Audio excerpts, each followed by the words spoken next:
उसके बाद है ये क्वेश्चन भी सेम इसकी तरह है। यहाँ पे 10,000 था, यहाँ पे है 1,000। तो भाई साहब अगर हम शॉर्ट तरीके से करने बैठे तो इजी रहेगा, बहुत अच्छा है। तो शॉर्ट तरीका मैंने आपको क्या बताया था, जीरो रिलेशन ढूंढना, रिश्ता ढूंढना है हमने।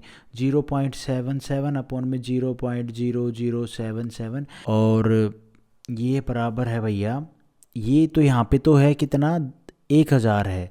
लेकिन जब हम इनको काटेंगे तो हमारा क्या आ रहा है, देखो नीचे तो आएगा यहाँ पे, अगर दशमलव हटाते हैं 100, ऊपर जाएगा भैया कितना, 1 2 3 4, 4 जीरो। तो काटोगे तो ऊपर 2 जीरो बच गई। जब आप काट दोगे तो भैया क्या बचेगा, खाली 100 बचेगा। तो 0.77 को 0.007 से जब काटेंगे तो किसके इक्वल आ रहा है, 100 की। हमें चाहिए क्या, 1,000, राइट। इसको हम क्या लिख सकते हैं भैया, 10 की पावर 2, ऐसा तो लिख सकते हैं, कोई इसमें मसला नहीं है। और 0.077, 0.0077, सबकी पावर एक एक है। ठीक है, हमें क्या निकालना है, हमें ये डाटा निकालना है। यहाँ से हमने क्या निकालना है मेरे भाई, ये तो कुछ क्या लिख रखा है यहाँ पे, ये 3 यूज़ कर रहा है, मैंने कुछ गड़बड़ तो नहीं की है। ये ठीक है, काट दिया, हमारा 100 आया, 100 को हमने 10 की पावर 2 लिख लिया। यहाँ पे 1,000 है, 1,000 को हम 10 की पावर 3 भी लिख सकते हैं, इसमें कोई बड़ा मसला नहीं है। अगर हम पावर को अब कंपेयर करें, यहाँ पे 1 है, यहाँ पे 1 है, यहाँ पे 2 है। उसमें हमें चाहिए था, इस क्वेश्चन में ये 10,000 था, वो 100 आया था, इसलिए हमने बोथ साइड में स्क्वायर किया। यहाँ पे तो 10 की पावर 2 है ना, और यहाँ पे 1 है। चलिए हमने वहाँ पे इस क्वेश्चन में स्क्वायर क्यों किया था, जब हमारा 100 आया था काटने पर इन दोनों को, जब हमने काटा रिलेशन ढूंढ के तो 100 आया था, ठीक है। और हमने बोथ साइड में स्क्वायर इसलिए किया था क्योंकि यहाँ पे कंपेयर करने के लिए तो बराबर चाहिए, जो बेस है वो, तो यहाँ पे 10,000 था, यहाँ पे 100 था, इसलिए हमने 10,000 लाने के लिए यहाँ पे हमने 100 का स्क्वायर किया था। तो बेस हमारा सेम हो गया था, 10,000 10,000, इसकी पावर तो 1 ही रही थी, यहाँ पे 1 होगी जब इसको हमने खोला, तो ये भी 10,000, बेस सेम हो गया, यहाँ पे ये बेस सेम थे, इसलिए हमने स्क्वायर किया था। अब यहाँ पे ये 10 है, यहाँ पे भी ये 10, हमने इसको एक्चुअली में इसमें लिख लिया 10 की पावर 3, तो इसलिए अभी हमको यहाँ पे कुछ छेड़छाड़ करने की जरूरत नहीं है, ये बात आपने समझनी है। ये चीज़ क्या है, बेस सबके सेम होने चाहिए। अब यहाँ पे 1,000, या तो आप इसको 1,000 बनाओ, 1,000 बनाने के लिए मतलब 10 से और मल्टीप्लाई फिर बोथ साइड में करनी पड़ेगी, तो वो तो कट जाएगा, लेकिन हो जाएगा। लेकिन हम इसी को भी तो, इसमें भी तो चेंज कर सकते हैं। इसको कैसे लिख सकते हैं, चेंज नहीं लिख सकते हैं, इसको 10 की पावर 3 लिख सकते हैं। पावर को आपने बस कंपेयर करना है फिर। तो यहाँ पे बेस तो सेम हो गया, यहाँ पे 0.77 है, यहाँ पे 0.77 है, बस पावर को कंपेयर करेंगे। यहाँ पे 0.0077 है, ये भी है, तो इसको पावर को फिर इससे कंपेयर करेंगे। यहाँ पे आपने और एक्स्ट्रा काम नहीं करना है, जैसे हमने पिछले वाले क्वेश्चन में किया, वो स्क्वेयर करके लेके आए बेस को, ठीक है। तो अब भाई पावर को कंपेयर कर लो, ये हो जाएगा x अपॉन में, यहाँ पे 1 है, और पावर डिवाइड में तो ये बेस डिवाइड में है तो माइनस का साइन आएगा, और भाई ये आ जाएगा y, और यहाँ पे इसमें है 1 इज इक्वल टू, और भाई ये आ जाएगा अपना पावर 3 है नीचे, इसकी 10 की पावर, और यहाँ पे 10 की पावर 2 है। ये आ गया हमारे पास रिजल्ट। ओके, अगर हम इसका एलसीएम लें तो एलसीएम क्या आएगा हमारा, नीचे तो आ जाएगा XY, और ऊपर हमारा आ जाएगा भाई एक्स, वाई माइनस में x, है ना। एक बार लिख के देख लेते हैं ना क्या प्रॉब्लम है, जब हमने, क्योंकि ये कुछ करने से ही आएगा, घटा जुड़ाने से। एलसीएम ले लो, XY एलसीएम आ गया, ऊपर चला जाएगा y, यहाँ पे माइनस, ये हो जाएगा 2/3। ओके, इसको ऐसा करते हैं कि यहाँ पे क्वेश्चन में पूछा है x माइनस में y प्लस में XY, यही पार्ट जो आपको दिख रहा है ना, ये है एक्स्ट्रा, ये हमने हटाना है। तो अगर हम इन दोनों को XY से डिवाइड कर देंगे तो हमारा पार्ट कट जाएगा। तो एक्चुअली में क्या है हमारा क्वेश्चन में, x माइनस में y और प्लस में XY, इसको अगर हम XY से काट दें, और नीचे नहीं, ठीक तो कर रहा हूँ यार, 3y माइनस में x प्लस में XY, इसको भी XY से काट दें। अब यहाँ पे आप सोचोगे भाग दें, ये तो कट जाएगा। अरे यार, इस x को आप XY से भाग दोगे तो क्या बचेगा, x कट जाएगा, 1 अपॉन में y बचेगा। यहाँ पे जब y को आप इस XY से भाग दोगे तो यहाँ पे माइनस का x बचेगा। इसको आप पूरे से, ये कट जाएगा, कटेगा या नहीं कटेगा मेरे भाई, हाँ कट जाएगा बिल्कुल। तो यहाँ पे ये बच जाएगा प्लस का 1, भाई 1 तो बचेगा, 0 थोड़ी नहीं बचेगा, माइनस थोड़ी नहीं किया यार। अभी इसको काटो आप, ये 3 तो रहेगा मेरे भाई, 3 को आप रख लो, कोई दिक्कत वाली बात नहीं है। y को जब एक्स वाई से काटोगे तो 3 यहाँ पे लिख लिया हमने, ये बचेगा 1/x। इसको जब काटोगे तो माइनस का 1/y, और इसको जब आप काटोगे तो प्लस का 1, ये बचेगा कटने के बाद। ठीक है, हमारे पास एक्स्ट्रा पार्ट यही था। अब आप एक बात बताओ, ये इस क्वेश्चन में हमारा एक्चुअल में ये जो है ये माइनस का साइन था यार, ये एक्स्ट्रा पार्ट आ रहा है ना। तो व्हाट वी डू यार, एक काम करते हैं ना, अगर हम इसमें ही सीधा इसमें भी अगर एलसीएम वेलसीएम ये मान अगर हम एलसीएम लेके ये पुट करते तो ये भी तो माइनस का साइन है, इसमें भी चेंज करना पड़ता, तो साइन चेंज करना पड़ता। अब ये जो मान आए हैं ना, इनको आप रखो, कहाँ रखें इनको, ये तो 1/x माइनस में 1/y, तो हमने 2/3 निकाला ही था ना, ये तो हमने इसको फॉर्म में लेके आए हैं अगर जब एक्स वाई से काटने के बाद। तो इसका मान कितना है, 2/3, तो 3 गुणा में 2/3 प्लस में 1। ठीक है, ये है, और ऊपर ये है। ये अगर मैं इस फॉर्म में लेके आऊँ इसको तो साइन चेंज करना पड़ेगा, साइन की माइनस की मल्टीप्लाई कर दो, ये माइनस का प्लस हो जाएगा, तो ये भी साइन इधर भी तो आएगा, तो ये माइनस का 2/3 आएगा यहाँ पे, और प्लस का 1, ये बनेगी एक्चुअल में फॉर्म अब हमारी। अब आप इसको आराम से सोल्व कर सकते हो, ये 3 से तो 3 कटना चाहिए मेरे भाई, तो 2 प्लस में 1 तो 3 बनेगा।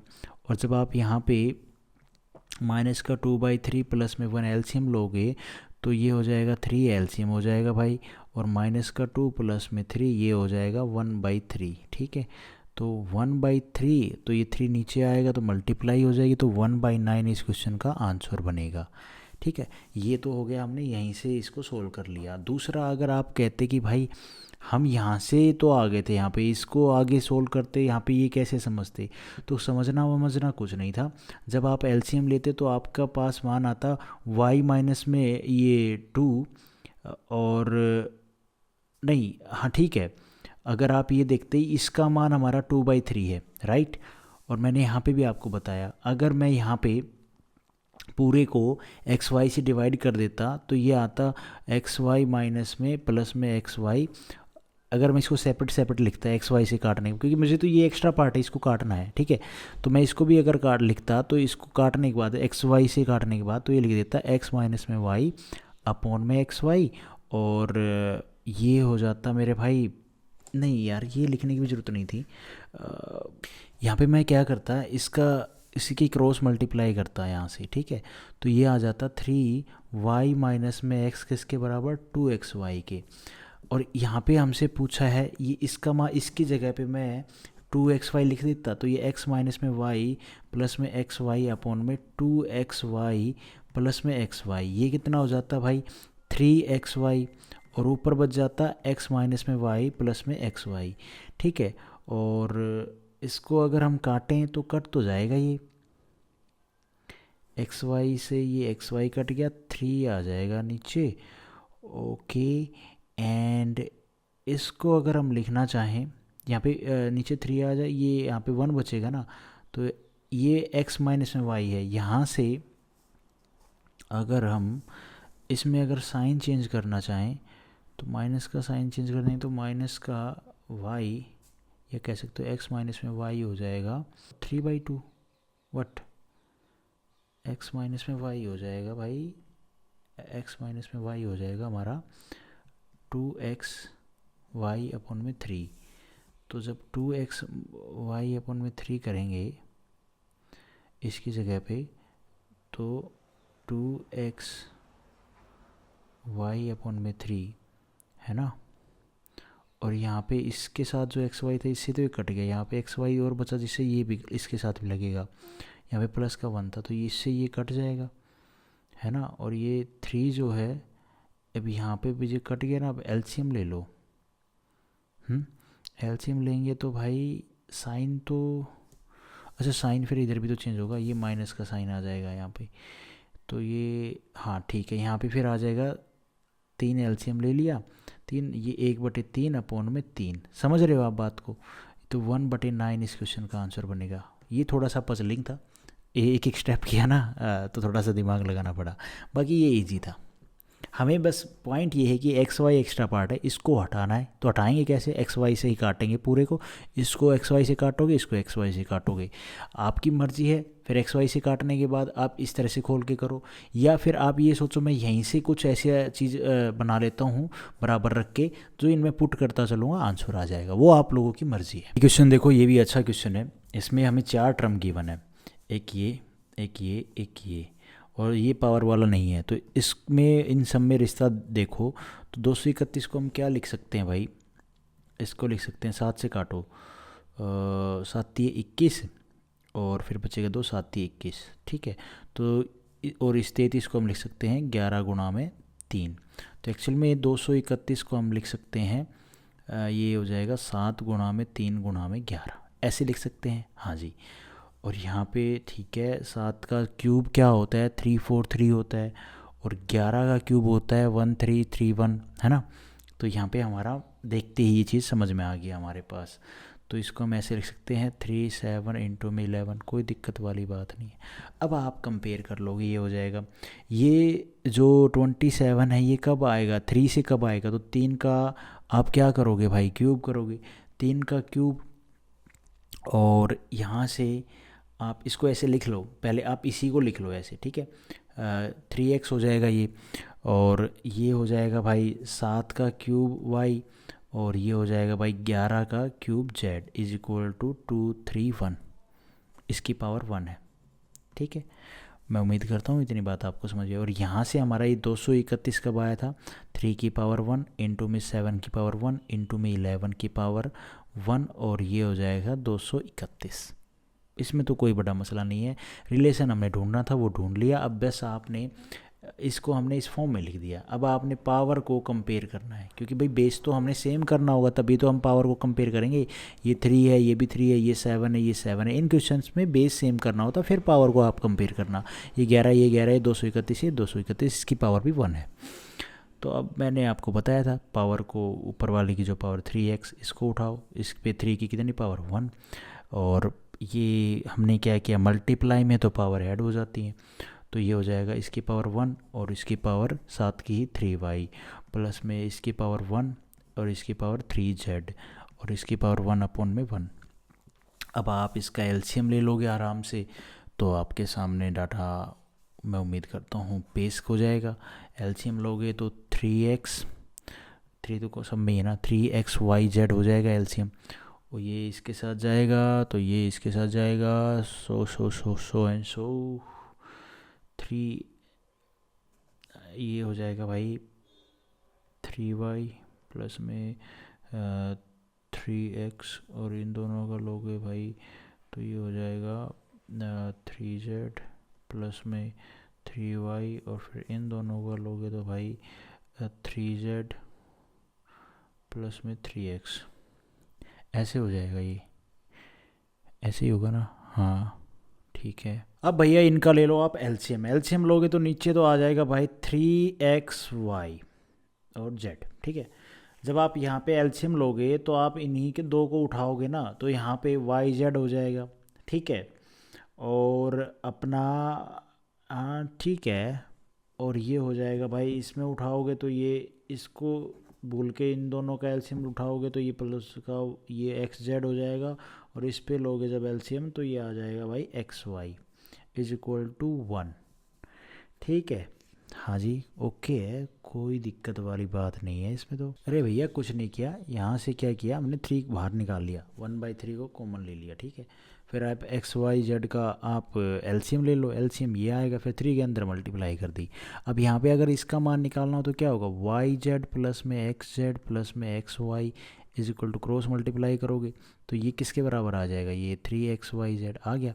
अब हमसे क्वेश्चन में एक्चुअल में पूछा क्या है, ये पूछा है भाई 1 2 3xyz, और ये हमें इसका मान पता है तो रख दो 1 2 3xyz अपॉन में ये किसके बराबर है, एक्स वाई प्लस में वाई जेड प्लस में एक्स जेड या जेड एक्स, तो ये है 3xyz के। कटे उसको काट दो, ना कटे उसको गोली मार दो।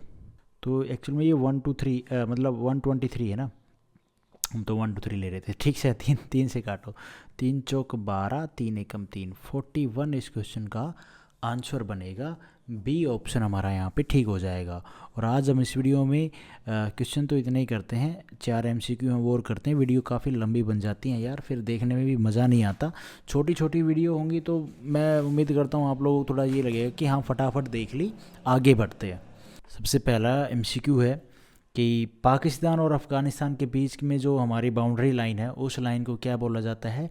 डुरंड रेखा। और ये कब निर्धारित हुई थी? 1896 में।